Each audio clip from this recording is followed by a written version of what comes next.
قرآن پاک پڑھتے وقت کچھ غلطیاں ہیں جن سے بچنا چاہیے۔ اگر ہمیں غلطیوں سے نہیں بچیں گے تو ہم بہت بڑے گناہ گار ہوں گے۔ وہ غلطیاں یہ ہیں: بسم اللہ الرحمن الرحیم۔ امیر المومنین حضرت عثمان رضی اللہ تعالیٰ عنہ سے روایت ہے کہ نبی اکرم نور مجسم صلی اللہ علیہ وآلہ وسلم نے ارشاد فرمایا: تم میں سے بہتر وہ شخص ہے جو قرآن سیکھے اور سکھائے۔ حضرت عبیدہ رضی اللہ تعالیٰ عنہ سے روایت ہے کہ حضور نبی رحمت شفیع امت صلی اللہ علیہ وآلہ وسلم نے ارشاد فرمایا: اے قرآن والو، قرآن کو تکیہ نہ بناؤ، یعنی سستی اور غفلت نہ برتو، اور رات اور دن میں اس کی تلاوت کرو جیسا تلاوت کرنے کا حق ہے، اور جو کچھ اس میں ہے اس پر غور کرو تاکہ تمہیں فلاح ملے۔ اس کے ثواب میں جلدی نہ کرو کیونکہ اس کا ثواب بہت بڑا ہے۔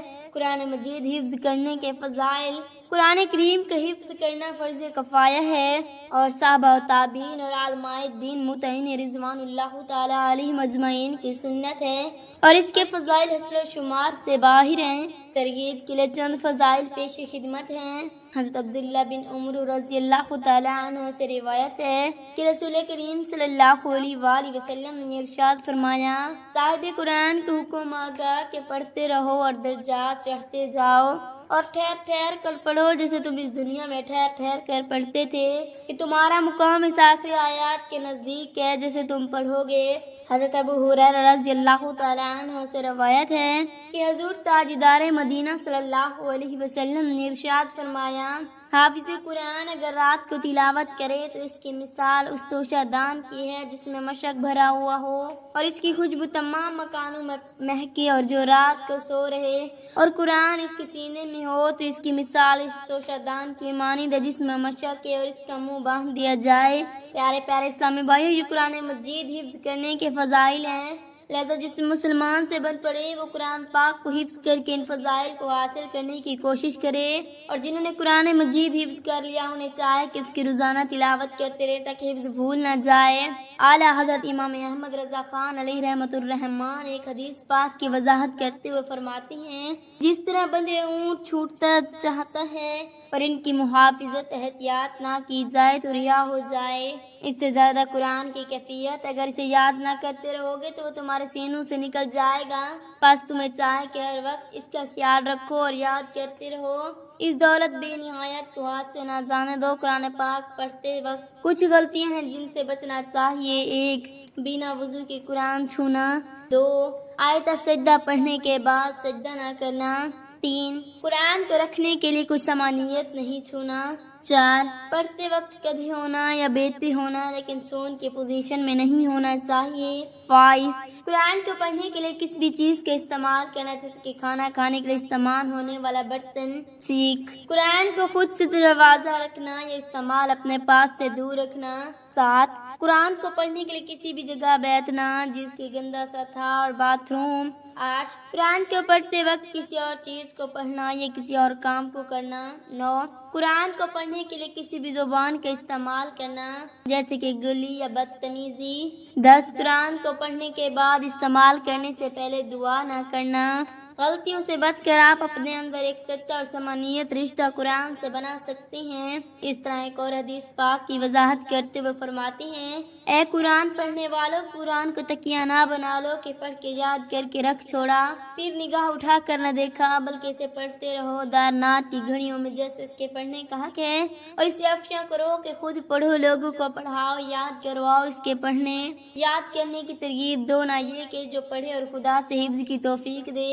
اس کو روکو اور منع کرو۔ پھر فرماتے ہیں: اس سے زیادہ نادان کون ہے جسے خدا ایسی ہمت بخشے کہ وہ قرآن پاک حفظ کر لے اور وہ اپنے ہاتھ سے کھو دے۔ اگر ایک اس قدر اس کی جانتا اور جو ثواب درجات اس پر موعود ہیں ان سے واقف ہوتا تو اسے جان اور دل سے عزیز رکھتا۔ تلاوت قرآن کے آداب: قرآن مجید کو دیکھ کر پڑھنا زبانی پڑھنے سے افضل ہے کہ یہ پڑھنا بھی ہے اور دیکھنا اور چھونا بھی ہے، یہ سب کچھ عبادت ہے۔ مستحب یہ ہے کہ باوضو قبلہ رخ کپڑے پہن کر تلاوت کرے، اور تلاوت کے شروع میں اعوذ باللہ من الشیطان الرجیم پڑھنا مستحب ہے، اور سورت کی ابتدا میں بسم اللہ الرحمن الرحیم پڑھنا سنت ہے ورنہ مستحب ہے۔ قرآن مجید کو نہایت ہی اچھی آواز سے پڑھنا چاہیے، اور اگر پڑھنے والے کی آواز اچھی نہ ہو تو اچھی بنانے کی کوشش کرے۔ لحن کے ساتھ پڑھنے کے حروف میں کمی پیشی ہو جائے جسے گانا گانے والے کیا کرتے ہیں، یہ ناجائز ہے، بلکہ پڑھنے میں قواعد و تجوید کی رعایت کرے۔ لیٹ کر قرآن پڑھنے میں حرج نہیں، جبکہ پاؤں سمٹے اور منہ کھلا ہو یوں ہی چلنے اور کام کرنے کی حالت میں بھی تلاوت زائد جب کہ دل نہ بیٹھے، ورنہ مگر وہ ہے جب قرآن مجید ختم ہو تو 3 بار قل ہو اللہ احد پڑھنا بہتر ہے، اگرچہ تراویح میں ہو، البتہ اگر فرض نماز میں ختم کریں تو 1 بار سے زیادہ نہ پڑھیں۔ مسلمانوں میں یہ ہے کہ دستور ہے کہ قرآن مجید پڑھتے وقت اٹھ کر کہیں جاتے ہیں تو قرآن بند کر دیتے ہیں، کھلا ہوا چھوڑ کے نہیں جاتے۔ یہ ادب کی بات ہے، مگر بعض لوگوں میں یہ مشہور ہے کہ اگر کھلا ہوا چھوڑ دیا جائے تو شیطان پڑھے گا۔ اس کے اصل نہیں ممکن ہے کہ بچوں کو اس آداب کی طرف توجہ دلانے کے لیے بات بنائی گئی ہو۔ جب بلند آواز سے قرآن مجید پڑھا جائے تو تمام حاضرین پر سننا فرض ہے، جبکہ وہ مجمع قرآن مجید سننے کی غرض سے حاضر ہو، ورنہ ایک سننا کافی ہے۔ اگرچہ باقی لوگ اپنے کام میں مصروف ہو، مجمع میں سب لوگ بلند آواز سے پڑھیں یہ حرام ہے، اگرچہ شخص پڑھنے والے ہوں تو حکم ہے کہ آہستہ پڑھیں، جو شخص غلط پڑھتا ہے تو سننے والے پر واجب ہے کہ بتا دے، بشرط یہ بتانے کی وجہ سے کینہ و حسد پیدا نہ ہو۔ اس طرح اگر کی سماعت شریف اپنے پاس عاریت ہے، اگر اس میں کتاب کی غلطی دیکھے تو بتا دینا واجب ہے۔ اللہ پاک سے دعا ہے کہ اللہ پاک ہمیں قرآن پاک کو صحیح اور آہستہ پڑھنے کی توفیق عطا فرمائے، آمین ثم آمین۔ اللہ پاک سے دعا ہے کہ اللہ پاک ہمیں تمام حدیث پر عمل کرنے کی توفیق عطا فرمائے، آمین ثم آمین۔ میرا پڑھنا اور آپ کا سننا اللہ تعالیٰ اپنی بارگاہ الہی میں منظور و مقبول فرمائے، آمین ثم آمین۔ ناظرین، کمنٹ باکس میں اللہ تعالیٰ کے 99 ناموں میں سے ایک نام ضرور ٹائپ کریں، شکریہ۔ اللہ پاک ہمارا اور آپ کا حامی و مددگار ہو، آمین۔